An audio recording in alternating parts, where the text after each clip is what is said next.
பரிசுத்த நாமத்திற்கு மகிமை உண்டாவதாக.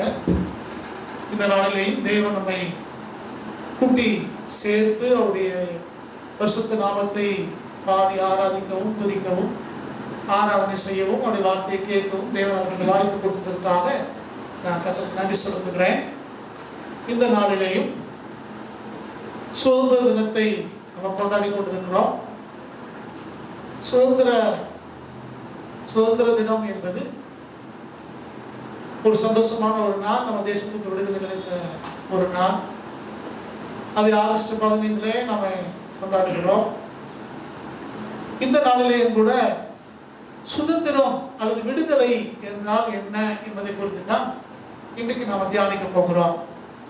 வேதத்திலே அதுக்கு ஆதாரமாய் ஒரு வேத பகுதியை வாசித்து விட்டு இந்த விடுதலை அல்லது சுதந்திரம் வார்த்தையை குறித்து நாம் தியானிக்க போகிறோம்.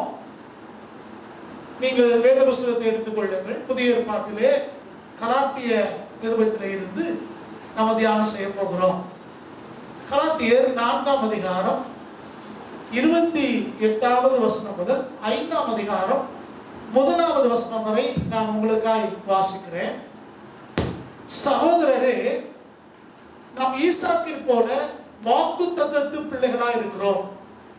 ஆகிலும் மாம்சத்தின்படி பிறந்தவன் ஆவியின்படி பிறந்தவனை அப்பொழுது துன்பப்படுத்தினது போல இப்பொழுதும் நடந்து வருகிறது.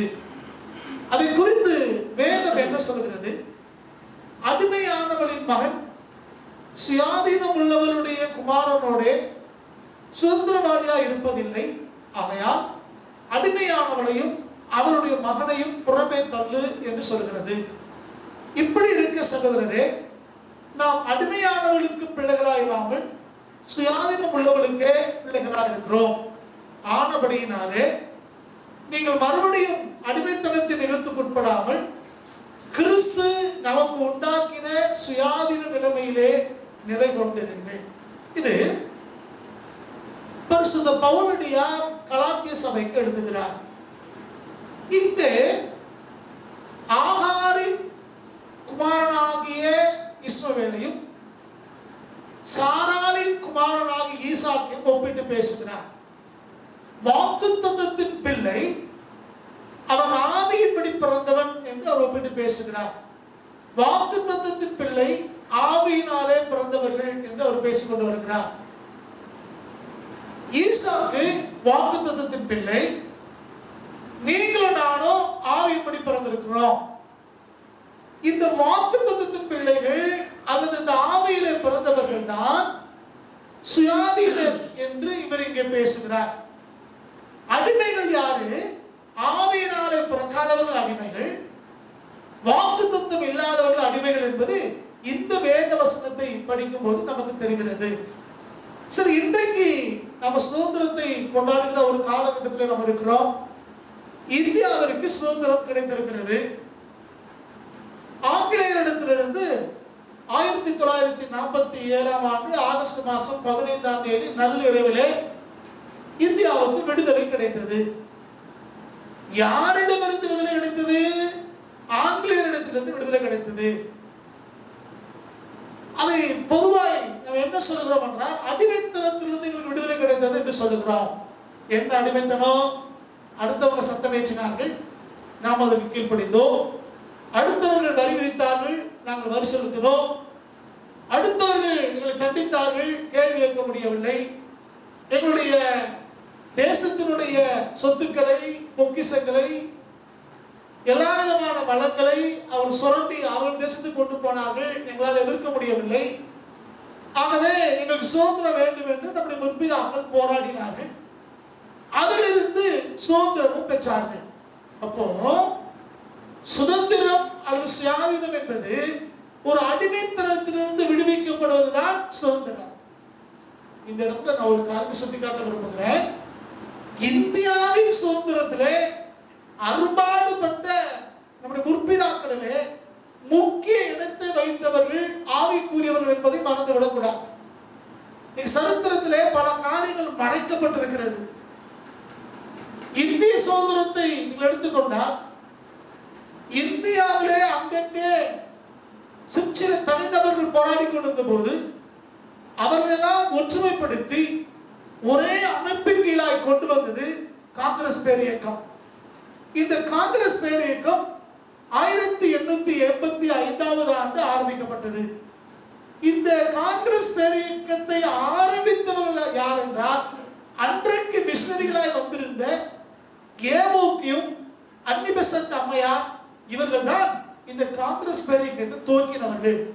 அப்போ ஆங்கிலேயரை துரத்தி இந்தியாவிலே ஆளப்பட வேண்டும் என்கிற நோக்கத்தோடு கூட காங்கிரஸ் கட்சியை ஆரம்பித்தது யாரு? காந்தியோ நேருவோ அல்ல. காங்கிரஸை ஆரம்பித்தது இந்தியாவுக்கு மிஷனரிகளாய் வந்த ஏவோக்கியமும் அன்னி பெசன்ட் அம்மையார். பின் நாட்களே உங்களுக்கு தெரியும், நீங்கள் சரித்திரத்திலே அங்கங்கே தேடி படித்தீர்களே, ஆனால் தேடிங்கிற வார்த்தையை பயன்படுத்துகிறேன். காரணம், அநேக இடங்களிலே இந்த சரித்திரங்கள் மறைக்கப்பட்டிருக்கிறது. சரித்திரம் மறைக்கப்பட்டிருக்கிறது. ஆனால் நீங்கள் வரலாற்றை சரியாய் ஆய்வு செய்வீர்களே, ஆனால் இந்திய சுதந்திர போராட்டத்திலே தன்னலமில்லாமல் போராடின அநேக கிறிஸ்தவர்களுடைய பெயரை பார்க்கலாம். நீங்க தமிழகத்தில் இருந்து காஷ்மீர் வரைக்கும் பார்த்தீங்கன்னா அநேக கிறிஸ்தவர்கள் போராடி இருக்கிறார்கள். ஜேசி குமரப்பா கர்நாடகாவிலே, அப்புறம் மதுசூதன் தாஸ் ஒரிசாவிலே, இப்படி ஒவ்வொருத்தராக சொல்லிக்கொண்டே போலாம். எல்லாம் பெரும் தலைவர்கள். இப்ப அதெல்லாம் எனக்கு சொல்வதற்கு நேரம் இல்லை. அது தனியாய் ஒரு கூட்டம் வைத்தால் விவரமாய் நம்ம பேசலாம். லெட் தேர் பி இந்தியா அப்படிங்கிற புத்தகத்துல மிக அருமையாய் ஒருவர் இதை ஆய்வு செய்து எழுதியிருக்கிறார். மிக அருமையாக எழுதியிருக்கிறார். இந்தியாவுடைய சுதந்திரத்திற்காக நம்முடைய பங்களிப்பு என்ன, இந்தியாவுடைய வளர்ச்சியிலே கிறிஸ்துவனுடைய பங்களிப்பு என்ன என்று பலர் எழுதியிருக்கிறார்கள்.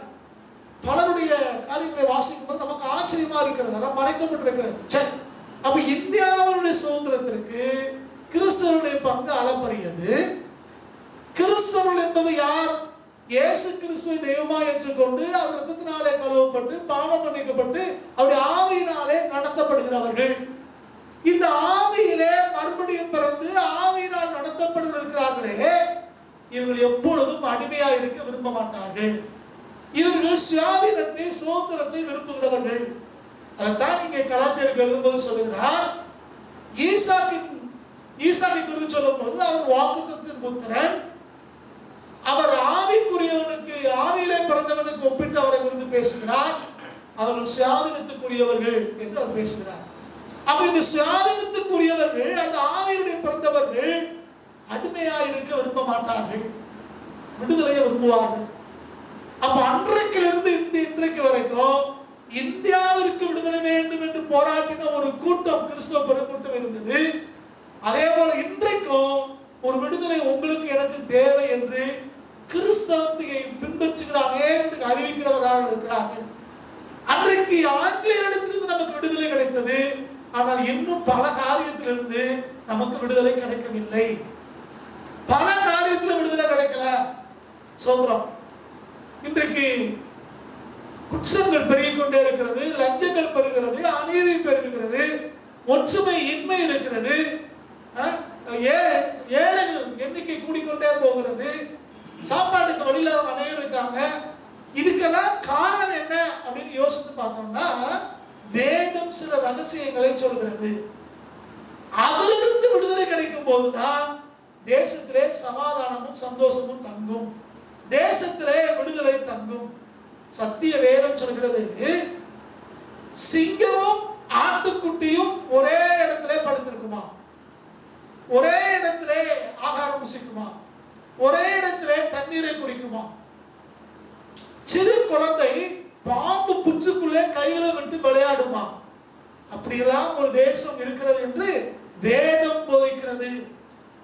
அப்படிப்பட்ட ஒரு தேசத்துக்குள்ளாய் நீங்க நான் வர வேண்டுமானால் உண்மையான சுதந்திரத்தை பெற்றவர்களாக இருக்க வேண்டும்.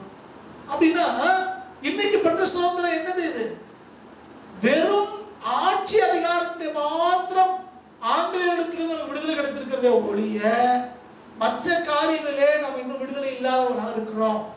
சமத்துவம் இல்லை, சகோதரத்துவம் இல்லை, விடுதலை இல்லை, சுயாதீனம் இல்லை. ஆகவே உண்மையான விடுதலை பெற வேண்டுமானால் நம்ம என்ன செய்ய வேண்டும் என்பது தான் இன்றைக்கு வேதத்தின் அடிப்படையிலே சில காரியங்களை நான் உங்களோடு கூட பகிர்ந்து கொள்ள விரும்புகிறேன். சோத்ரம். முதலாவதாக இந்த விடுதலையை கொடுக்கிறவர் யார், அடுத்து எதில இருந்து நமக்கு விடுதலை தேவை என்பதை சொல்லி நான் நிறைவு செய்ய விரும்புகிறேன். முதலாவதாக விடுதலை கொடுக்கிறவர் யார் அப்படின்னு பார்த்தீங்கன்னா சத்திய வேதத்திலிருந்து நம்ம படிக்க போகிறோம். எடுத்தவங்க நீங்க வாசிக்கலாம்.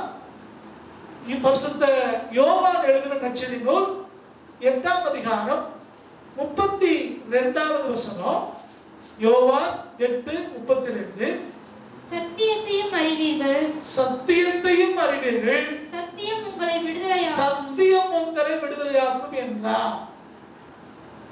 நீங்க அவர் என்ன சொல்றாரு பாருங்க, சத்தியத்தையும் அறிவீர்கள், சத்தியம் உங்களை விடுதலையாக்கும். அப்ப இன்னைக்கு ஒரு விடுதலையை உண்டாக்குவது முதலாவது எதுதான் விடுதலை உண்டாக்கும்? சத்தியம் தான் விடுதலையை உண்டாக்கும். காந்தியடிகள் சத்தியாகிரகத்தை பின்பற்றினார். காந்தியவாதிகள் சத்தியாகிரகத்தை பின்பற்றினார்கள்.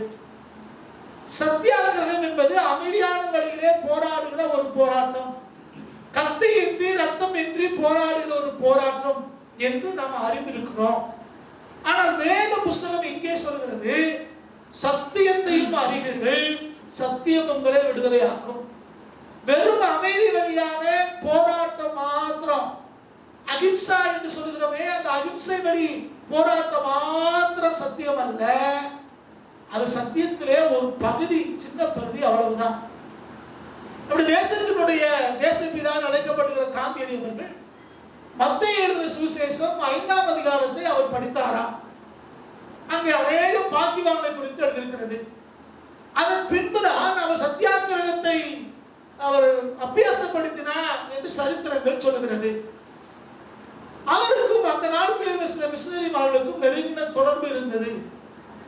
ஜோன்ஸ் அவர்களோடு அவர் நெருங்கின தொடர்பில் இருந்தார். அதே போல வெஸ்ட் பெங்காலிலே ராஜாராம் மோகன் ராய் வளர்வதற்கு காரணமாக இருந்தவர் ரெவரண்ட் வில்லியம் கேரி அவர்கள். இப்படி பல தலைவர்களும் கிறிஸ்துவ மிஷனரிகளாலே அந்த நாட்களே உருவாக்கப்பட்டார்கள். அவங்க எதை வச்சு அவங்க உருவாக்குனாங்க அப்படின்னா சத்தியத்தை வைத்து உருவாக்கினார்கள். அப்ப சத்தியமாவது என்ன அப்படின்னு பாத்தீங்கன்னா இயேசு கிறிஸ்து தான் சத்தியம், இயேசு கிறிஸ்துடைய உபதேசங்கள் தான் சத்தியம் என்று வேத புஸ்தகம் சொல்கிறது. அப்ப இந்த சத்தியாகிரகம் என்பது, இந்த அகிம்சை வழி போராட்டம் என்பது இந்த சத்தியத்திலே ஒரு அங்கமாக இருக்கிறது. ஆனால் இன்னும் அநேக காரியங்கள் இந்த சத்தியத்துக்குள்ளாக அடங்கி இருக்கிறது. அப்ப இந்த சத்தியத்தை அறிய வேண்டிய பிரகாரமாய் நீங்கள் நாங்கள் அறிஞ்சோம்னா நாம விடுதலை ஆவோம். உண்மையான விடுதலையை சத்தியம் தான் நமக்கு கொடுக்கும். இன்னைக்கு அசத்தியம் சொல்லக்கூடிய அநீதியான காரியங்கள், மக்களை பிளவுபடுத்துகிற காரியங்கள், தேசத்தை பிளவுபடுத்துகிற காரியங்கள் அநேகம் பெருகிக் கொண்டிருக்கிறது. வார்த்தையாலையும் தந்திரத்தாலும் செய்கையாலும் இன்றைக்கு தேசங்களை அடிமைப்படுத்திக் கொண்டிருக்கிறார்கள், துண்டாடி கொண்டிருக்கிறார்கள். ஆனால் வேத புஸ்தகம் சொல்கிறது, நீங்கள் சத்தியத்தை அறிந்திருந்தால் சத்தியம் உங்களை முற்றிலுமாய் விடுதலையாக்கும். எப்படி சத்தியாகிரகம் இந்திய தேசத்துக்கு அரசியல் ரீதியான விடுதலை கொண்டு வந்ததோ, இதே போல சகல காரியத்தில் விடுதலை வேண்டுமானால், இன்றைக்கு இருக்கிற லஞ்ச லாவணியம் ஒழிய வேண்டுமானால், இன்றைக்கு இருக்கிற அநீதி ஒழிய வேண்டுமானால், இன்றைக்கு நடக்கிற சட்டத்துக்கு பிரமாண காரியங்கள் ஒழிய வேண்டுமானால், தேசத்திலே ஒற்றுமை உண்டாக வேண்டுமானால், சமாதானமும் சந்தோஷமும் உண்டாக வேண்டுமானால், இன்றைக்கு தேசம் சத்தியத்தை அறிய வேண்டியதாக இருக்கிறது. சத்தியம் என்பது இயேசு கிறிஸ்துவுக்கு இன்னொரு பெயர். ஆண்டவருக்கு பல பெயர் இருக்கிறது, அதுல ஒரு பெயர் சத்தியம். இந்த இயேசு கிறிஸ்துவை அறிய வேண்டிய பிரகாரமாய் அறிந்து அவருடைய வார்த்தையை புரிந்து கொண்டு அதன்படி யார் நடக்க ஆரம்பிக்கிறார்களோ, இயேசு கிறிஸ்துவின் வார்த்தையாகி வேத புஸ்தகத்தை நம்பி அதை யார் பின்பற்றுகிறார்களோ அவர்கள் சகல காரியத்திலையும் விடுதலையை பெறுவார்கள். அப்ப முதலாவது சத்தியம் தான் நம்மை விடுதலையாக்கும் என்பதை புரிந்து கொள்ள வேண்டும். இரண்டாவது காரியம், அதே யோவான்ல வாசிக்கும் போது 8ஆம் அதிகாரத்திலே 33 இருந்து வாசிக்கிறார். அவர்கள் ஆண்டவர் சொன்னார், சத்தியத்தை அறிவீர்கள், சத்தியம் உங்களை விடுதலையாக்கும் என்றார். அப்படி சொன்ன மாத்திரத்துல யூதர்கள் அங்கே பதில் பேசுகிறார்கள். அவர்கள் அவருக்கு பிரதியுத்தரமாக, நாங்கள் ஆபிரகாமின் சந்ததியா இருக்கிறோம், நாங்கள் ஒரு காலம் ஒருவனுக்கும் அடிமையாக இருக்கவில்லை, விடுதலை ஆவீர்கள் என்று எப்படி சொல்லுகிறீர் என்றார்கள். இயேசு அவருக்கு பிரதியுத்தரமாக, பாவம் செய்கிறவன் எவனும் பாவத்துக்கு அடிமையா இருக்கிறான் என்று மெய்யாகவே மெய்யாகவே உங்களுக்கு சொல்கிறேன், அடிமையானவன் என்றைக்கும் வீட்டிலே நிலைக்கிறான், குமாரன் என்றைக்கும் நிலைத்திருக்கிறான். ஆகையால் குமாரன் உங்களை விடுதலையாக்கினால் மெய்யாகவே விடுதலை ஆவீர்கள் என்று இயேசு ஆண்டவர் சொன்னார். சத்தியத்தை அறிவீர்கள், சத்தியம் உங்களை விடுதலையாக்கும் சொன்ன மாத்திரத்துல இதை கேட்டுக்கொண்டு யூதர்கள் சொல்றாங்க, நாங்க யாருக்குமே அடிமையா இருக்கல, எப்படி நாங்க விடுதலை ஆவீன்னு சொல்லுவீங்கன்னு கேட்கிறாங்க. எப்ப சொல்றாங்க? ரோமர்களுக்கு அடிமையா இருக்கும் போது அவங்க சொல்றாங்க. அவங்க சொல்றாங்க, ஆபிரகாமின் சந்ததியா, நாங்க யாருக்கு அடிமை இல்லை. ஆனா அவங்க யாருக்கு அடிமையா இருக்காங்க? ரோமர்களுக்கு அடிமைகளா இருக்கிறாங்க. அது மாத்திரமல்ல, இன்னும் பல காரியத்துக்கு அடிமைகளா இருக்கிறார். நம்ம சுயாதீனர் என்று பேசிக் கொள்கிறார்கள். அவ்வளவுதான், வார்த்தையில சொல்றாங்க. இது போலதான் இன்னைக்கு நாம நம்ம தேசத்துல சொல்லிக் கொண்டிருக்கிறோம். வெள்ளைக்காரன் புறத்தை அடிச்சிட்டோம், நாங்களாம் யாரா இருக்கிறோம்? சுயாதீனர்கள், விடுதலையானவர்கள், சுதந்திர தேசத்தின் மக்கள் என்று பேசுகிறோம். எப்படி அன்றைக்கு ஆபிரகாமின் புத்திரர் என்று பேசிக்கொண்டாரோ அதே மாதிரி நாங்கள் இந்த மண்ணின் மைந்தர்கள், நாங்கள் அப்படியாக இப்படியாக பேசுகிறோம். ஆனா சத்திய வேதம் சொல்கிறது, பாவம் செய்கிறவன் எவனும் பாவத்துக்கு அடிமையா இருக்கிறான். அப்ப முதலாவது இங்க இயேசு என்ன சொல்றாருன்னா, உன் பாவத்திலிருந்து முதல்ல நீ விடுதலையாகணும். பாவத்திலிருந்து உனக்கு விடுதலை தேவை. நீ அடிமைத்தனத்திலிருந்து மீள வேண்டுமானால், இன்னைக்கு இருக்கிற லஞ்ச லாவணியங்கள், அநீதிகள், ஒழுக்கக்கேடுகள், சட்டத்துக்கு புறமான காரியங்கள், ஒற்றுமையின்மை, இதுல இருந்தெல்லாம் உனக்கு விடுதலை வேணும்னா, உனக்கு சமாதானமும் சந்தோஷமும் நிம்மதியும் விடுதலையும் சுதந்திரமான ஒரு தேசத்திலே வேண்டுமானால் முதல்ல பாவத்திலிருந்து நீங்க நானும் விடுதலையாகணும். பாவத்திலிருந்து விடுதலையாக வேண்டுமா? பாவம் என்றால் என்ன? சத்திய வேதம் சொல்கிறது, தேவனுடைய வார்த்தையை மீறுவதே, நியாயப்பிரமாணத்தை மீறுவதே பாவம் என்று வேதம் சொல்கிறது. இந்த பாவம் என்பதை அகராதியில டிக்ஷனரியில எப்படி டிஃபைன் பண்றாங்கன்னா, மிஸ்ஸிங் த மார்க் என்று சொல்கிறார்கள். லெக்கை தவற விடுவதுதான் பாவம். என்ன லெக்கை? தேவன் சொல்லியிருக்கிற நிம்மதியான வாழ்வை, பரிசுத்தமான வாழ்வை, பாவம் இல்லாத வாழ்வை தவற விடுகிறோமே, இதுவே என்னதுதான்? பாவம். அப்போ நம்முடைய முற்பிதாக்கள் வெள்ளக்காரங்களை துரத்தடிக்கும் போது நினைச்சாங்க, தேசத்துல இன்னும் பாலும் தேரும் ஓடும், நினைச்சதெல்லாம் சாதிச்சிருவோம், உலகத்திலே மிகப்பெரிய வளர்ச்சி இருப்போம், அப்படி இப்படி என்றால் கற்பனை செய்தார். ஆனா நீங்க அப்படியா இருக்குது? இந்த வர்ற செய்திகள் எல்லாம் நம்முடைய தேசம் கீழே நோக்கி போய்கொண்டிருக்கு.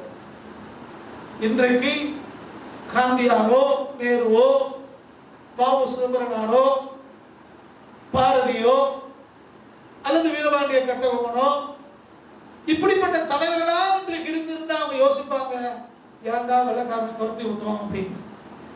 வெள்ளைக்காரனை துரத்தினோம், ஆனா பாவத்திலிருந்து நமக்கு விடுதலை இல்லை. தேவன் நமக்கு நியமித்திருக்கிற கட்டளையிலிருந்து நமக்கு கட்டளையை கை கொள்ளாமல் அதை மீறி, சட்டத்தை மீறி, அநீதி செய்து, லஞ்சலாவணியம் பெற்று தேசத்தை ஒழுங்கு கேட்டுக்குள்ளாய் சமாதானங்களுக்குள்ளாய் கொண்டு போய் கொண்டிருக்கிறோம். அப்ப இன்னைக்கு பாவத்திலிருந்து நமக்கு முதலாவது விடுதலை தேவை. பாவம் என்பது என்ன? தேவனுடைய கட்டளையை மீறுவதே பாவம். தேவன் என்ன சொல்லியிருக்கிறாரு? தன்னை போல பிறரை நேசி, சட்டத்தை மீறாத. குடும்பம் எப்படி இருக்கணும், அரசாங்கம் எப்படி இருக்கணும், பொதுமக்கள் எப்படி இருக்கணும், யார் யாருக்கு என்ன கடமை வேதம் போதிக்கிறது. உலகத்துல ஒவ்வொரு நாட்டிலையும் சட்டங்களை வைத்திருக்காங்க. சட்டக்கல்லூரிகளை படித்தவர்களுக்கு தெரியும், உலகத்தினுடைய சகல சட்டங்களுக்கு அடிப்படை மோசையினுடைய 10 கட்டளை தான். உலகத்துல முதல் முறையா உருவாக்கப்பட்ட சட்டம் என்னதுதான்? மோசையுடைய பிரமாணம். அதை வச்சுதான் உலக சட்டமே இருக்குது. அப்ப இன்னைக்கு வேதம் சொல்கிறது, தேவன் சொல்லுகிற இந்த சட்டங்களை யாரெல்லாம் கை கொள்கிறார்களோ அவர்கள் பாவத்தை செய்யாதபடிக்கு பாவத்திலிருந்து விடுதலையாக முடியும். அப்ப அவர் என்ன சொல்றாரு பாருங்க, ஆண்டவர் என்ன சொல்றாரு? பாவம் செய்கிற எவனும் பாவத்துக்கு அடிமையா இருக்கிறான். வெள்ளக்காரன் இருந்து நம்ம விடுதலை வாங்கிட்டோம். ஆனா பாவத்துக்கு இன்னும் அடிமைகளா இருக்கிறோம். பாவத்துக்கு அடிமையா இருக்கிறோம். பாவத்துக்கு அடிமையா இருக்கிறார் என்று மெய்யாகவே மெய்யாகவே உங்களுக்கு சொல்லுகிறேன். யூதருடைய இலக்கிய நயம் இது. ஒரு வார்த்தையை 2 முறை சொன்னாங்கன்னா அது கன்ஃபார்ம்டு அர்த்தம், அது உறுதியானதுன்னு அர்த்தம். அது ஒரு இலக்கிய சொல் ஆடல். அதோடு மாத்திரமல்ல, எந்த ஒரு காரியமும் 2 அல்லது 3 சாட்சியினாலே உறுதிப்படுத்தப்படும் வேணும்னு சொல்றது. அதுக்காக தான் 2 முறை சொல்றாங்க, நான் உறுதியா சொல்றேன் அப்படின்னு. சரி, அப்போ முதலாவது மனுஷனுக்கு எங்க இருந்து விடுதலை வேணும்? பாவத்திலிருந்து விடுதலை வேணும். இந்த பாவத்திலிருந்து விடுதலை கொடுக்கிறது யார்? 56வது வசனம் சொல்கிறது. வாசிக்கிறீங்களா? நான் வாசிக்கணுமா? வாசிக்கிறேன். ஆகையால் குமாரன் உங்களை விடுதலை ஆக்கினார், மெய்யாகவே விடுதலை ஆவீர்கள். குமாரன்கிறது இயேசு கிறிஸ்துவின் ஒரு பெயர். என்ன சொல்றாரு? பாவத்துக்கு நீ பாவம் செய்யும் போது பாவத்துக்கு அடிமையா இருக்கிறாய், அதனால தேசத்திலே சுயாதீனம் இல்லை, உனக்கு சுயாதீனம் இல்லை. சுயராஜ்யம் வேணும் அப்படின்னா, உனக்கு சுயாதீனம் வேணும்னா நீ முதல்ல பாவத்திலிருந்து வெளியே வரணும். இந்த பாவத்திலிருந்து விடுதலை கொடுக்கிறது யாரு? இயேசு கிறிஸ்து ஒருத்தர் தான் பாவத்திலிருந்து விடுதலை கொடுக்க முடியும். அன்பான தேவ ஜனமே, ஒன்றை புரிந்து கொள்ளுங்கள். இந்த உலகத்திலே பலவிதமான நம்பிக்கைகள் உண்டு. தெய்வ நம்பிக்கைகள் அநேகம் இருக்கிறது. ஒவ்வொருத்தரும் ஒவ்வொரு தெய்வங்களை நம்பலாம், அவருடைய உரிமை. ஆனால் எனக்கு தெரிந்து ஒரு மனுஷனுடைய பாவத்தை மன்னித்து அவனுக்கு புது வாழ்வு கொடுக்கிற ஒரு தெய்வம் இருக்குன்னா, எனக்கு தெரிந்த உலகத்துல இயேசு கிறிஸ்து தவிர யாரும் இல்லை. அற்புதம் செய்கிற தெய்வங்கள் இருக்கிறது கேள்விப்படுகிறோம். அடையாளம் செய்தவர்கள் இருக்கிறார்கள், உதவி செய்யறவங்க இருக்காங்க, ஆறுதல் படுத்துறவங்க இருக்கலாம். ஆனா ஒரு மனுஷனுடைய வாழ்க்கையை தலைகளாய் மாற்றுகிற ஒருத்தர் உண்டானா அது இயேசுவானவர் தான். வேதம் சொல்கிறது, நம்முடைய ஆண்டவராய் இயேசு கிறிஸ்து பாவிகளை ரட்சிக்க இந்த உலகத்துக்கு வந்தார். பாவிகளை மீட்டெடுக்க, பாவிகளுக்கு விடுதலை கொடுக்க, பாவிகளுக்கு சுதந்திரம் கொடுக்க அவர் இந்த பூமிக்கு வந்தார். இயேசுவானவர் கல்வாரி சிலுவையிலே தம் இரத்தத்தை சிந்தினார். எதுக்குனா? உங்களுடைய என்னுடைய பாவங்களை நீக்கும்படியாக அவர் சிந்தினார். இயேசு கிறிஸ்துவின் இரத்தம் சகல பாவங்களையும் நீக்கி உங்களை என்னையும் ரட்சிக்கும். அதாவது சுதந்திரத்துக்குள்ளாய் கொண்டு வரும், மீட்டெடுக்கும், விடுதலை தரும், சுயாதீனம் தரும். எப்படி ஒரு சோப்பு போட்ட உடனே டிரெஸ்ல இருக்கிற அழுக்கெல்லாம் போகிறதோ, அதே போல இயேசுவே இரத்தத்தினாலே பாவங்களை கழுவுங்கன்னு கேட்கும் போது நம்முடைய பாவங்களை இயேசு கழுவி நமக்கு புதிய வாழ்வை கொடுக்கிறார். இதயத்திலே ஒரு சுத்தத்தை ஆண்டவர் கொடுக்கிறார். சிந்தனையிலே ஒரு தூய்மையை தேவன் நமக்கு கொடுக்கிறார். அப்போ முதலாவது பாவத்திலிருந்து நமக்கு விடுதலை தேவை. இந்த விடுதலையை கொடுக்கிறவர் இயேசு கிறிஸ்து. முதலாவது விடுதலை தருவது யாருன்னு பார்த்தோம்? சத்தியம். சத்தியத்தை அறிவில் சத்தியம் உங்களை விடுதலையாக்கும். சத்தியமாவது என்ன? இயேசு கிறிஸ்து தான் சத்தியம். இயேசு கிறிஸ்துடைய வார்த்தை தான் சத்தியம். அந்த இயேசு கிறிஸ்துடைய வார்த்தையை பின்பற்றும் போது நீங்கள் நான் விடுதலை ஆகிறோம். இரண்டாவதாய் பாவத்திலிருந்து நமக்கு விடுதலை தேவை. பாவத்திலிருந்து நம்மளை விடுவிக்கிறவர் தேவகுமாரனாகிய இயேசு கிறிஸ்து. இயேசு கிறிஸ்து ஒருவர் தான் உங்களுடைய பாவத்திலிருந்து மீட்டெடுக்க முடியும்.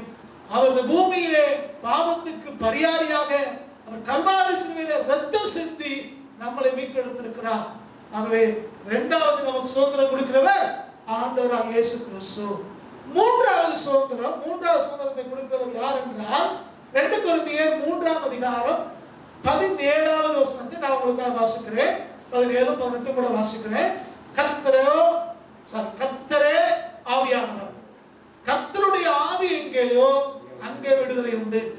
நாம் எல்லாரும் திறந்த முகமாய் கர்த்தருடைய மகிமையை கண்ணாடியிலே காண்பது போல கண்டு ஆவியாயிருக்கிற கர்த்தரால் அந்த சாயலாகத்தானே மகிமையின் மேல் மகிமை அடைந்து மறுரூபப்படுகிறோம் என்று பரிசுத்த பவுல் அடிகளார் கொரிந்தியருக்கு தம்முடைய 2வது நிருபத்திலே அவர் சொல்லுகிறார். இங்கே என்ன சொல்லுகிறார்? கர்த்தரே ஆவியானவர். இப்படி சொன்ன உடனே ஆவியானவரும் கர்த்தர் ஒண்ணு அப்படின்னு இந்த வார்த்தையை படிச்ச உடனே திருத்துவம் இல்லைன்னு சொல்லக்கூடாது, பிதாகுமாரன் பரிசுத்தாவி இல்லைன்னு சொல்லக்கூடாது. கர்த்தர் ஆவியானவன் போட்டிருக்கு, கர்த்தராகிய இயேசு கிறிஸ்துன்னு போட்டிருக்கு. இப்படி பல இடங்களிலே இந்த வார்த்தைகள் பயன்படுத்தப்படுகிறது. இதுக்கு தெளிவாக நீங்க புரிந்து கொள்ளணும்னா யோவான் 16ஆம் அதிகாரம் 14-15 வாசிங்க. யோவான் 16ஆம் அதிகாரம் 14-15. அவர் என்னுடையதில் எடுத்து, அவர் யார் சொல்றாரு? இயேசுவானவர் சொல்றாரு. அவர்னா பரிசுத்த ஆவியானவர். அவர் என்னுடையதிலிருந்து எடுத்து உங்களுக்கு அறிவிப்பதினால் என்னை மகிமைப்படுத்துவார். பாத்தீங்களா? இப்ப என்ன சொல்றாரு? அவர் ஏன்ட்டு தான் எடுத்து அவர் உங்களுக்கு போதிப்பார். ஆவியானவர் என்னுடையதை எடுத்து என்று ஆண்டவர் பேசுகிறார். அப்ப ரெண்டு தனித்தனியா சுட்டி காட்டுறாரா? திருத்துவத்திலே பிதா, குமாரன், பரிசுத்த ஆவி என்று 3 அங்க ஆறு தத்துவம் இருப்பதை நம்ம பார்க்கிறோம். அப்ப இந்த வசனம் தப்பா புரிஞ்சுக்க கூடாது. சரி, அத புரியுதுக்காக சொல்றேன். சரி, கர்த்தரே ஆவியானவர், கர்த்தருடைய ஆவி எங்கேயோ அங்கே கர்த்தருடைய ஆவியானவர், the spirit of God, the spirit of the Lord, சத்திய ஆவியானவர், the spirit of the truth. இல்ல பல வார்த்தைகளை வாசிக்கிறோம். இந்த ஆவியானவர் எங்கே இருக்காரோ அங்க விடுதலை இருக்குமா? சத்தியம் நம்மளை விடுதலையாக்கும், குமாரன் நம்மளை விடுதலையாக்குவார். இங்க வாசிக்கிறோம் கர்த்தருடைய ஆவியானவர் நம்மை விடுதலையாக்குவார். இன்றைக்கு சில பேர் சொல்றாங்க, எங்களால இந்த பாவத்தை மேற்கொள்ள முடியல, இந்த காரியத்தை விட்டு வெளியே வர முடியல, இதை அடக்க முடியல, அதற்கு அடக்க முடியல, இதை செய்ய முடியல, அதை செய்ய முடியலன்னு சொல்றாங்க. சத்திய வேதம் சொல்கிறது, ஆவியானவர் உங்களோடு இருப்பாரானால், ஆவியானவர் உங்களுக்குள்ள இருப்பாரானால், ஆவியானவர் உங்கள் மேல இருப்பாரானால் அவர் உங்களையும் என்னையும் விடுதலை ஆக்குறதே. அப்ப கர்த்தருடைய ஆவி எங்கேயோ அந்த விடுதலை உண்டு. அப்ப ஆவியுடைய பிரசன்னம் நமக்குள்ள இல்லாதனால, ஆவியானவரை நீங்கள் நானும் உணராதனால, ஆவியானவருக்கு நம்ம வாழ்க்கையை விட்டு கொடுக்காதனால, ஆவியானவர் நம்மை நடத்தாதனால இன்னும் நம்மள அநேக சுயாதீனம் இல்லாம பல அடிமைத்தனத்துக்கு காரணமா இருக்கிறோம். இங்க பவுலடியா சொல்கிறார், கர்த்தருடைய ஆவியினால நீங்கள் நானும் விடுவிக்கப்பட்டா அவரை மாதிரியே மறுரூபமாகிட்டே இருப்போம். அப்ப இருக்கிற நிலைமையில இருக்க மாட்டோம். ஒவ்வொரு நாள் வாழ்க்கையில மாற்றம் வந்து கொண்டே இருக்கும். அன்பான தேவனுடைய பிள்ளைகளே, இதை கேட்கிற ஒவ்வொருத்தருக்கும் தெளிவாய் புரிந்து கொள்ள வேண்டும். நான் முன்னாடி இந்த மாதிரியே இன்னும் இருக்கிறேன், 10 வருஷத்துக்கு முன்னாடி இந்த மாதிரி இருக்கிறேன், 5 வருஷத்துக்கு முன்னாடி இந்த மாதிரி இருக்கிறேன், போன வருஷமா இருந்தா இந்த மாதிரி இருப்பே இருக்கிறேன், என் வாழ்க்கையில ஒரு மாற்றம் இல்லை, ஒரு உயர்வு இல்லை அப்படின்னு யோசிக்கிறீங்கன்னா நன்றாய் தெரிந்து கொள்ளுங்கள், இன்னும் நம்ம ஆவியானவருக்கு இடம் கொடுக்கல. ஆவியானவர் நம்மளோடு இருந்தாரானா கட்டுகளை உடைப்பார், எல்லா கோணாலும் அவர் சமைப்படுத்துவார், உங்களை என்னையும் பலப்படுத்துவார், உங்களை என்னையும் அதிகாரப்படுத்துவார், உங்களை என்னையும் செமையான வழியில நடத்துவார், உங்களை என்னையும் மறுரூபப்படுத்துவார். உங்க வாழ்க்கையில மாற்றம் வந்து கொண்டே இருக்கும். அப்ப மூன்றாவதாக நீங்க விடுவிக்கிறவர் யாரு? கர்த்தருடைய ஆவியானவர். அப்ப நம்ம தேசத்திலே ஒரு பெரிய மாற்றம் வர வேண்டுமானால், இந்த தேசம் சமாதானமும் சந்தோஷமா இருக்க வேண்டுமானால், இந்த தேசம் செழுமை அடைய வேண்டுமானால், இந்த தேசத்திலே நீதி இருக்க வேண்டுமானால், இந்த தேசத்திலே சட்டத்தின் ஆட்சி இருக்க வேண்டுமானால், சத்தியம் இந்த தேசத்துக்கு தேவை. நம்முடைய இந்திய தேசத்தினுடைய அந்த லட்சணை என்று சொல்லுவோம் இல்லையா, அதுல நீங்க பாத்தீங்கன்னா வார்த்தை போட்டிருப்பாங்க, என்ன வார்த்தை இருக்கும்? வாய்மையே வெல்லும், சத்தியமே ஜெயதே அப்படின்னு சொல்றாங்க.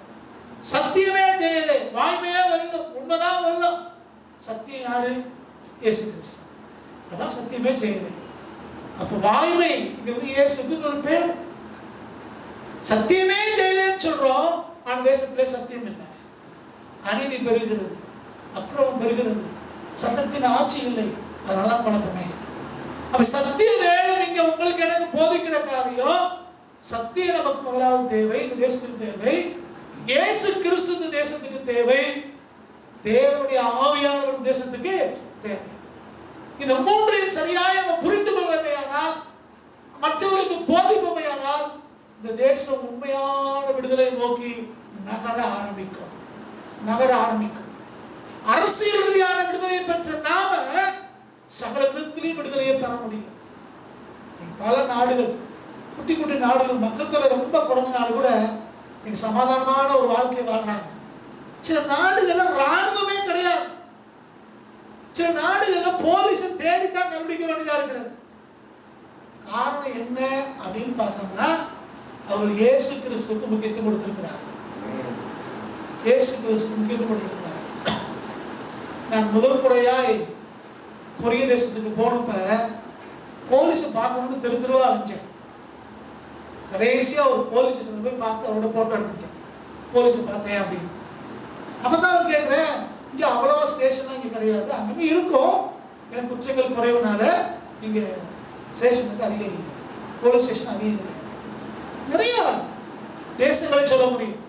சுவாமி விவேகானந்தர் சொல்லுகிறார், நம்முடைய ஞான தீபத்திலே அவர் சொல்லுகிறார், மேற்கத்திய நாடுகள் இயேசு கிறிஸ்துவை தெய்வமா ஏற்றுக்கொண்டிருக்கபடினாலே அவர்கள் ஆஸ்வதிக்கப்பட்டிருக்காங்க, அவங்க சகல விதத்தில் அவங்க வளர்ந்துருக்காங்கன்னு எடுத்துக்கிறார்.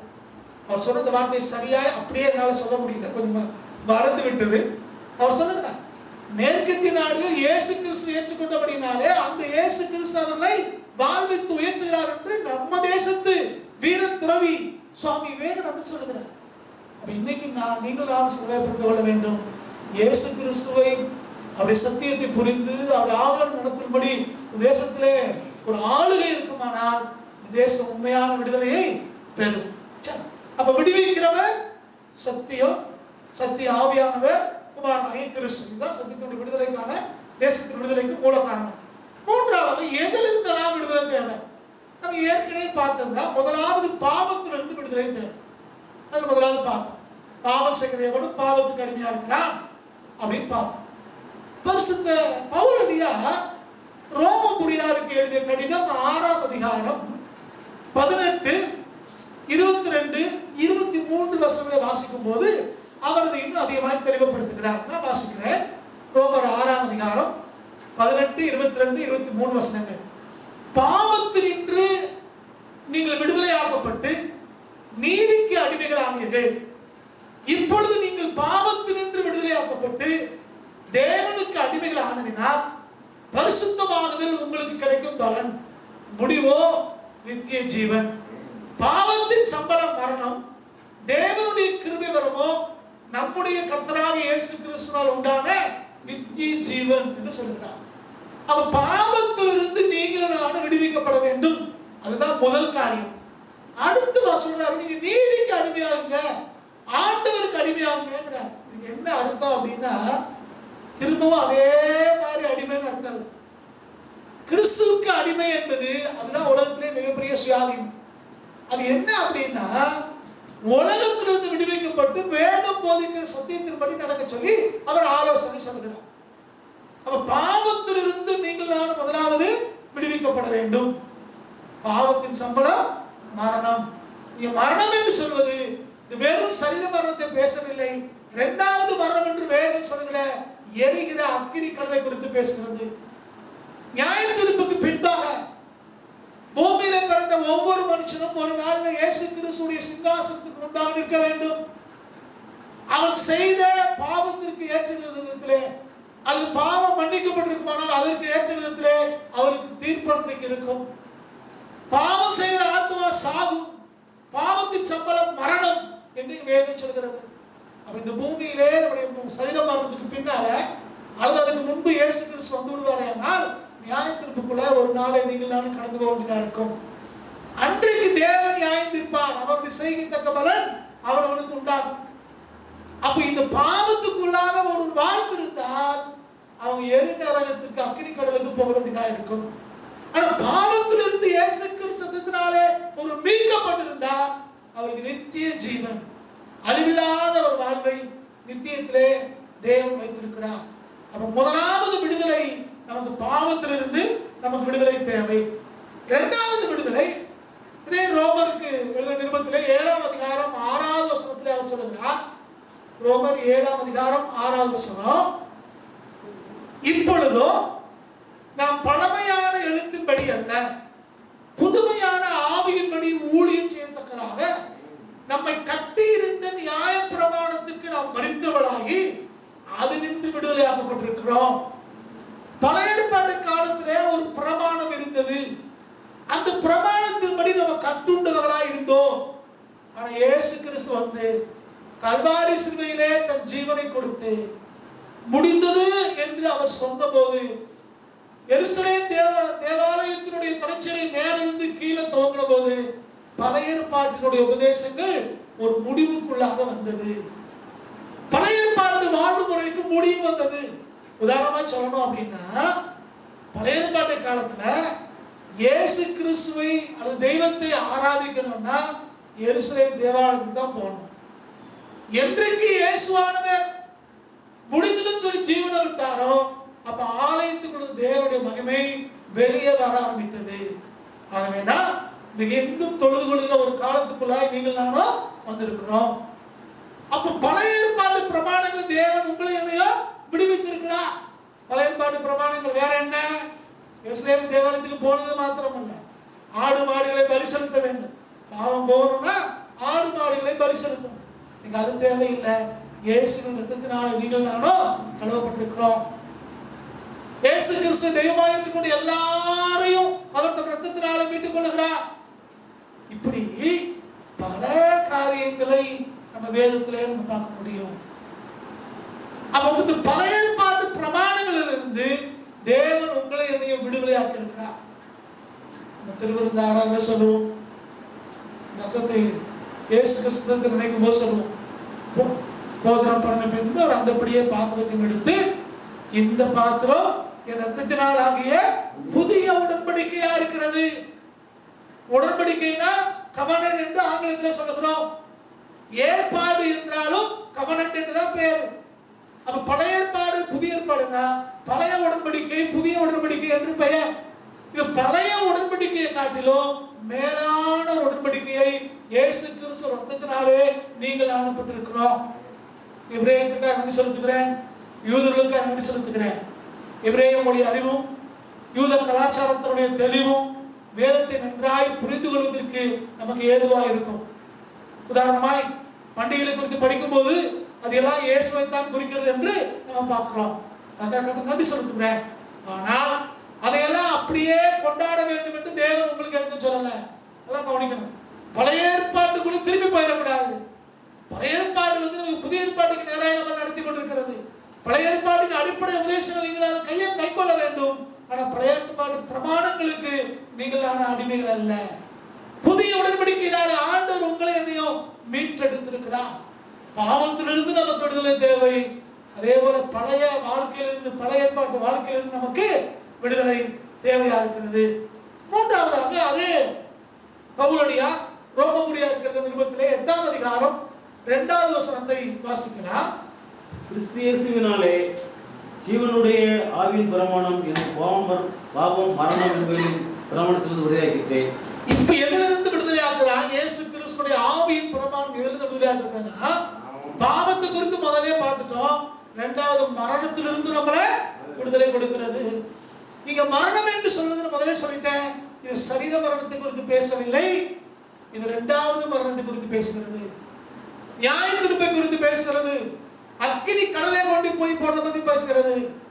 வேதத்திலே கவனித்தில்லையானால் ஒரு முறை பிறந்தவனுக்கு 2 மரணம் உண்டு. ஒரு முறை என்றால் தாயுடைய வயிற்றிலிருந்து சாதாரணமாய் எல்லாரையும் போல பிறந்தவனுக்கு 2 மரணம். ஒன்று சரீர மரணம், இன்னொன்று ஆவிக்குரிய மரணம். அதான் எரி நேரத்தில் போடப்படுகிற மரணம். ஆனால் 2 முறை பிறந்தவனுக்கு 1 மரணம் மட்டும்தான். 2 முறை என்றால் தாயினுடைய வயிற்றிலிருந்து பிறந்து ஆண்டவராய் இயேசு கிறிஸ்து சொந்த ரட்சகராய் ஏற்றுக்கொண்டு ஆவியிலே மறுபடியும் பிறந்தார். 2வது ஒரு பிறப்பு. இந்த மறுபடியும் பிறந்தவனுக்கு ஒரே மரணம் தான், அது சரீர மரணம் மட்டும்தான். அதுவும் இயேசு கிறிஸ்து சீக்கிரம் வந்துட்டாருன்னா அந்த மரணமும் இல்ல, உயிரோடே அவர் எடுத்துக்கொள்ளப்படுவார். அல்லேலூயா. அப்படியே மருவமாய் போயிடுவோம். கர்த்தர் எப்ப வர்றாருன்னு தெரியல. கர்த்தருடைய வருகை தாமதிக்குமானால் 2 முறை பிறந்தவனுக்கு 1 மரணம் தான். 2வது மரணமாகிய நியாயத்திற்கு பின்னால வருகிற அக்கினி கடலுக்கு போற மரணம் நமக்கு இல்லை. அப்போ முதலாவது பாவத்திலிருந்து நமக்கு விடுதலை தேவை, நியாய பிரமாணத்தின் விடுதலை தேவை.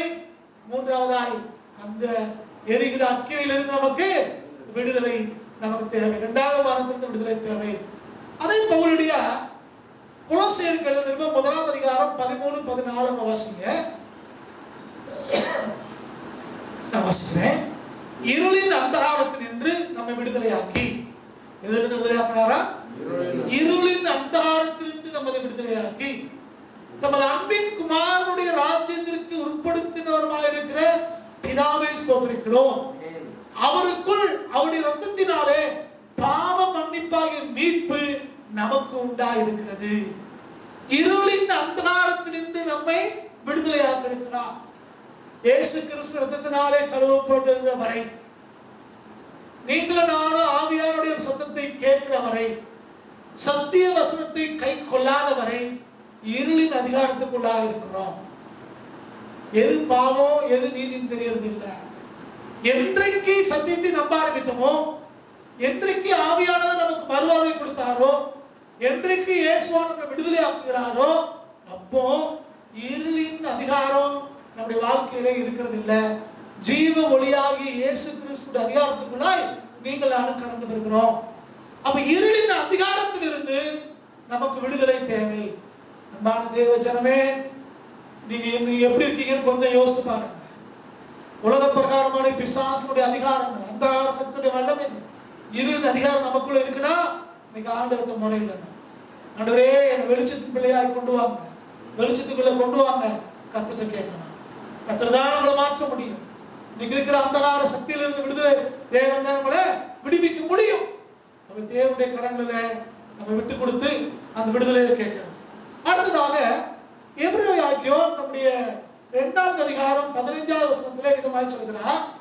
எபிரேயர் 2வது அதிகாரம் 15வது வசனம், ஜீவ காலமெல்லாம் மரண பயத்தினாலே அடிமைத்தனத்திற்குள்ளானவர்கள் யாவரையும் விடுதலை பண்ணும்படிக்கும் அப்படியானா. இங்கே சொல்லப்படுற மரண பயம்ங்கிறது 2வது மரணத்தை மட்டும் குறிக்கல, முதல் மரணத்தையும் குறிக்கிறது. இன்னைக்கு அநேக நேரங்களே நமக்குள்ள மரண பயம் இருக்கிறது. கொரோனா காலம் சொல்ல வேண்டியதே இல்லை, சொல்ல வேண்டியதே இல்லை. லேசான ஜலதோஷம் பிடிச்சு இருமல் வந்து காய்ச்சல் வந்தாலே ஐயோ கொரோனாவா இருக்குமோ ஒரு மரண பயம். சில பேருக்கு செய்தித்தாள் வாசிக்கிறாங்க, அவர் ஆக்சிடென்ட் ஆயிடுச்சு அப்படிங்கிற செய்தியை கேட்டாங்கன்னா உடனே உங்களுக்குள்ள மரண பயம். நமக்கு இப்படி ஆயிருமோ, நம்ம ரோட்ல போறோம் இப்படி ஆயிருமோ. அங்க ஒருத்தருக்கு பலமா பேசினாரா ஹார்ட் அட்டாக் வந்துருச்சான்னு சொன்னா சத்தத்தை போட்டு போகலாம் பயம் வந்துருது. ஐயோ நம்ம சத்தத்தை போட்டு அம்மா போடக்கூடாது, மரண பயம். சில பேருக்கு சாவு வீடுங்கிற செய்தி கேட்டாலே மரண பயம், நமக்கு வந்துருமோ அப்படின்னு. ஆனா வேத வசனம் சொல்கிறது ரொம்ப அழகா சொல்லி பாருங்க, ஜீவகாலமெல்லாம் மரண பயத்தினாலே. இந்த பூமியில உயிரோடு இருக்கிற நாளெல்லாம் சில பேருக்கு மரண பயம் இருக்கிறது. அந்த மரண பயத்தில் இருந்துதான், அந்த மரண பயத்தை குறித்து வேதம் சொல்றது அடிமைத்தனம் என்று சொல்கிறது. அது ஒரு அடிமைத்தனம், பயம் ஒரு அடிமைத்தனம். அந்த பயமாகிய அடிமைத்தனத்திலிருந்து இயேசு கிறிஸ்து உங்களுக்கு எனக்கு விடுதலை தருகிறார் சொல்றோம். அப்ப இந்த பயத்திலிருந்து விடுதலையாக வேண்டும். மரண பயம் நமக்கு தேவையில்லை. மரணம் என்பது இந்த பூமியில பிறந்த எல்லாருக்கும் உண்டு. பூமியில ஒருத்தர் பிறந்தாச்சுன்னா கண்டிப்பா மரணம் இருக்கிறது, எப்ப வேணாலும் வரலாம். ஆனா ஆண்டவர் அறிந்த பிள்ளைகளுக்கு ஒரு நம்பிக்கை இருக்கிறது. இந்த பூமியிலே மருத்துவமையானால், இந்த பூமியிலே கண்ணம் போடணும்னா தேவ சமூகத்திலே கண்டுபிடிப்போம். கிறிஸ்துவானவர் எல்லாரையும் காத்துக் கொள்வாரு, மரித்தவர்கள் கத்தருக்குள்ள போய் இழைப்பார்கள். இதான் நம்ம நம்பிக்கை. ஆனா மரணத்தை குறித்த பயம் நமக்கு தேவையில்லை, கத்த நம்மை நடத்துகிற ஆண்டவர். அப்ப இந்த மரண பயத்திலிருந்து விடுதலை எப்ப வரும்னா இயேசு கிறிஸ்துவால்தான் பெற்றுக்கொள்ள முடியும் சொல்றோம். கடைசியாய் ஒரு வசனத்தை சொல்லி நான் நிறைவு செய்ய ஒரே நேரம் இல்லாத அப்படின்னாலே, முதல்ல வாசித்த கலாத்திய நிருபம் 5ஆம் அதிகாரம் 1வது வசனம், ஆனபடியினாலே சத்தியம் நம்மளை விடுதலை ஆக்கினபடினாலே, இயேசு கிறிஸ்து நம்மளை விடுதலை ஆக்கினபடினாலே, கர்த்தருடைய ஆவியானவர் நம்மளை விடுதலை ஆக்கினபடினாலே, பாவத்திலிருந்து விடுதலை கிடைக்கிறபடினாலே, நியாயப்பிரமாணத்திலிருந்து விடுதலை கிடைக்கிறதுனாலே, அப்புறம் மரண பயத்திலிருந்து நமக்கு விடுதலை கிடைக்கிறதுனாலே, இப்படி இந்த உலகத்தினுடைய அடிமைத்தனங்கள் இருக்கிறதே, இந்த எல்லா அடிமைத்தனத்திலிருந்தும் தேவன் நம்மை விடுதலை ஆக்கிறபடினாலே, ஆனபடினாலே நீங்கள் மறுபடியும் அடிமைத்தனத்தின் நுகத்துக்கு உட்படாமல் கிறிஸ்து நமக்கு உண்டான சுயாதீன நிலைமையிலே நிலை கொண்டிருங்கள். அன்பான தேவ ஜனமே, நீங்கள் நானும் சத்தியத்தினாலே, சத்தியத்தை அறிந்து கர்த்தருடைய ஆவியினாலே விடுவிக்கப்பட்டிருக்கிறோம். இயேசு கிறிஸ்துவினாலே மீட்கப்பட்டிருக்கிறோம். இந்த சுயாதீனம், இந்த சுதந்திரம் எல்லாருக்கும் தேவை. இந்திய தேசத்துக்கு அரசியல் சுதந்திரம் கிடைத்திருக்கிறது. ஆனா மீண்டும் ஒரு அடிமைத்தனத்துக்குள்ள போய்விடக்கூடாது. வெள்ளக்காரன் வந்து நம்மளை அடிமைப்படுத்த போறதில்லை, அந்நிய தேசத்தாரங்களை அடிமைப்படுத்த போறதில்லை. அதை நானும் காத்துக்கொள்ளுகிற நம்பிக்கை நமக்கு இருக்கிறது. ஆனா உள்நாட்டுக்குள்ளேயே நாம் அடிமைகளாய் மாறுகிறோம். ஜாதி ரீதியாய், சமய ரீதியாய், பொருளாதார ரீதியாய், அதிகார ரீதியாய் நம்மளை ஆட்கொள்ளுகிற அடிமைப்படுத்துகிற சக்திகள் தேசத்தில் எழுப்பி இருக்கிறது. நீங்களும் நானும் கிறிஸ்துவை அறிந்தவர்கள், சத்தியத்தை அறிந்தவர்கள், நீதி இப்படி நடக்க விரும்புகிறவர்கள் ஒருபோதும் இந்த அடிமைத்தனத்துக்கு மறுபடியும் உட்பட்டு விடக்கூடாது. பணத்தை ஆசை காட்டி, அதிகார ஆசை காட்டி உங்களை திசைதிருப்பதற்கு எத்தனையோ சாத்தியக்கூறுகள் உண்டு. ஆகவே நீங்கள் நானும் தெளிவாக புரிந்து கொள்ள வேண்டும். மறுபடியும் அடிமைத்தனத்தின் நோக்கத்துக்கு உட்படக்கூடாது. எப்படி நம்முடைய தேச பிதாக்கள் இந்திய தேசத்துக்காக ரத்தம் சிந்தி, சொத்துக்களை இழந்து, வாலிபத்தை மறந்து, வேலைகளை இழந்து இந்திய சுதந்திரத்தை பெற்றுக் கொடுத்தார்களோ, அதே போல ஆண்டவராக இயேசு கிறிஸ்து நீங்களும் நான் அடிமைத்தனத்தை மீட்கப்படுவதற்காக நம்முடைய சொந்த ரத்தத்தை சிந்தி நம்மளை மீட்டிருக்கிறார்.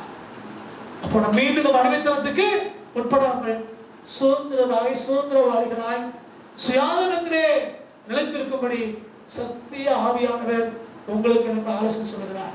அவன் அன்பான தேவ ஜனமே, சுதந்திர தினம் என்று கொண்டாடுகிற நீங்கள் நானும் அடிப்படையில் ஒன்றை தெளிவாய் புரிந்து கொள்ள வேண்டும். இயேசு கிறிஸ்து உண்மையான சுதந்திரம் கொடுக்கிற ஆண்டவர்.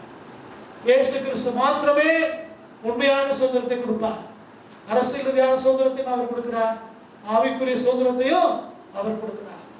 உள்ளான மனுஷர்களை விடுதலையை கொடுக்கிறார், வெளி உலகத்திலேயும் விடுதலையை கொடுக்கிறார்.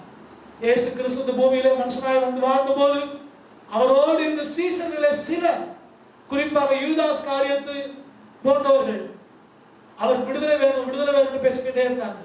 ரோமரை துரத்தி விட்டு இஸ்ரேலுக்கு விடுதலை வேணும்னு பேசுறாங்க. அப்ப ஆண்டவர் சொன்னார், என்னுடைய ராஜ்யம் இந்த பூமிக்குரியதல்ல அப்படின்னு. அது என்ன அர்த்தம்னா, என்னுடைய ராஜ்யம் என்பது வெறுமனே அரசியல் ரீதியான விடுதலையை தர்றது மாத்திரம் இல்லையா, ஆவிக்குரிய விடுதலையை, பாவத்திலும் சாபத்திலிருந்து விடுதலை, ஒற்றுமையை தருகிற, சமாதானம் தருகிற, சந்தோஷம் தருகிற விடுதலை, சகல விதத்திலையும் ஒரு மேன்மையை கொடுக்கிற விடுதலை. அது சரீரத்துக்கு எடுத்ததா இருக்கலாம், ஆவிக்குரிய இருதயத்துக்கு எடுத்த காரியமா இருக்கலாம், எமோஷனலான உணர்ச்சி எடுத்த காரியமா இருக்கலாம். எல்லா காரியத்திலையும் பூர்ணமான ஹோலிஸ்டிக் ஃப்ரீடத்தை தேவன் உங்களுக்கு எனக்கு கொடுக்க விரும்புகிறார். பூர்ணமான விடுதலை, பரிபூர்ண சுதந்திரத்தை தேவன் உங்களுக்கு எனக்கு வைத்து வைத்திருக்கிறார். ஆகவே அதை நீங்கள் பெற்றுக்கொள்ள வேண்டுமானால் ஒரே வழி சத்திய வழிதான், ஒரே வழி இயேசுவானவர் தான், ஒரே வழி கர்த்தருடைய ஆவியானவர் கொடுக்கிற விடுதலை மாத்திரம்தான். அடிப்படையிலே பாவத்திலிருந்து நாம் மீட்கப்படுவோமையானால், பாவத்திலிருந்து இயேசுவாலே மீட்கப்படுவோமையானால், விடுவிக்கப்படுவோமையானால் நிரந்தரமான சமாதானத்தை, சந்தோஷத்தை, விடுதலையை அனுபவிக்க முடியும். அப்படிப்பட்ட மேன்மையான சுதந்திரத்தை தேவன் ஒவ்வொருவருக்கும் தேசத்தாருக்கும் கொடுப்பாராக. ஆமென், ஆமென். தொடர்ந்து உங்களுக்கு ஜெபிக்க விரும்புகிறேன். உண்மையான சுதந்திரத்தை விரும்புகிறவர்கள் என்னோடு சேர்ந்து ஜெபிக்கலாம். அன்புள்ள ஆண்டவரே, நாங்கள் சுதந்திரிக்கிறோம்ப்பா, துதிக்கிறோம்.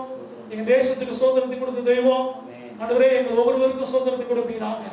ஆண்டவரே, அரசியல் ரீதியான சுதந்திரம் மாத்திரமல்ல, ஆன்மீக சுதந்திரத்தை, ஆண்டவரே, உணர்வுபூர்வமான சுதந்திரத்தை, பாவத்திலிருந்து எங்களுக்கு ஒரு சுதந்திரத்தை கர்த்தர் எங்களுக்கு தருவீராக.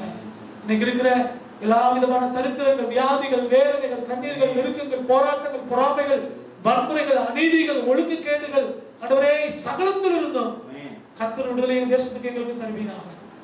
ஆண்டவரே, உங்களுடைய ராஜ்யம் தேசத்திலே தங்கி இருப்பதாக, உங்களுடைய ராஜ்யம் தேசத்துக்கு வருவதாக, உங்களுடைய சித்தம் பரலோகத்தில் செய்யப்படுவது போல இங்கே செய்யப்படுவதாக என்று கொடுக்கிறோம்.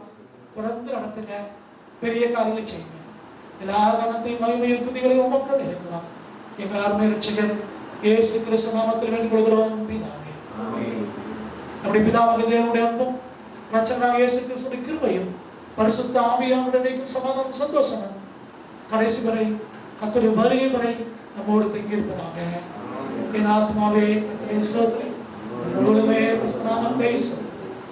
ஆத்மாவே கர்த்தரை ஸ்தோத்திரி, கர்த்தர் செய்த சகல உதவிகளையும் ஆமென், ஆமென். கர்த்தர் தாமே உங்களை ஆசீர்வதிப்பாராக. மீண்டும் அடுத்த ஞாயிற்றுக்கிழமை காலை 10 மணிக்கு சந்திப்போம். அதுவரை தேவ சமாதானம் ஒருவரையும் காப்பதாக. ஆமென்.